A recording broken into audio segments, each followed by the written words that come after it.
Hello, I'm Dr. JJ, and today I will use 3 minutes to answer a question that worries almost everyone. Will AI take our jobs?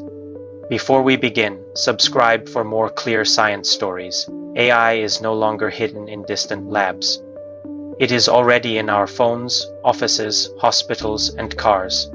So this question is not abstract. It feels close, like a knock at the front door. Here is the first clue. Technology rarely erases work completely. It changes it. The plow, the factory, the computer replaced some jobs, but also created new ones no one imagined. Now comes the wild card, AGI or human-like AI. If machines can learn across many fields, the change could be much bigger, like giving a super-fast student every textbook at once. But being smart is not the same as being reliable.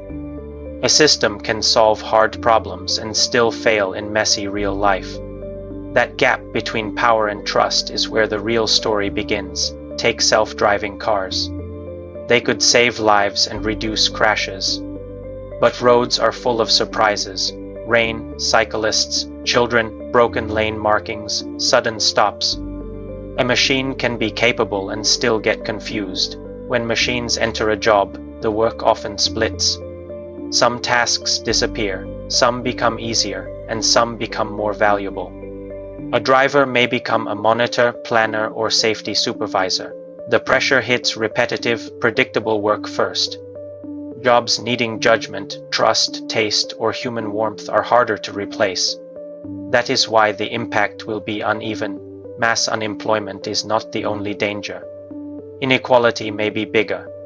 If machines make the economy richer but only a few benefit, it can feel like rain falling on one roof while others stay dry. That is why policy matters.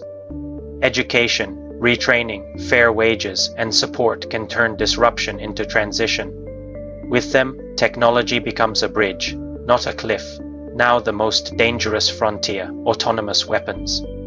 When machines can choose targets, the question is no longer just about jobs, but life, death, and responsibility. History teaches one lesson: powerful tools need rules before speed. Fire needs a hearth. Electricity needs wiring. AI needs verification, limits, and human accountability. The future is not humans versus machines. It is humans with machines, deciding where automation helps and where it must stop. The goal is not replacement, but human flourishing. So, will AI cause mass unemployment? It can disrupt and reshape work. But it is not destiny. The real question is whether we prepare well enough to share the gains. AI is not a storm to fear. It is a powerful tool. Our job is to steer it with courage, wisdom, and clear rules, so progress serves people, not the other way around. If this helped, please like, subscribe, and tell me what AI question you want next. I'm Dr. JJ, and I'll see you in the next one.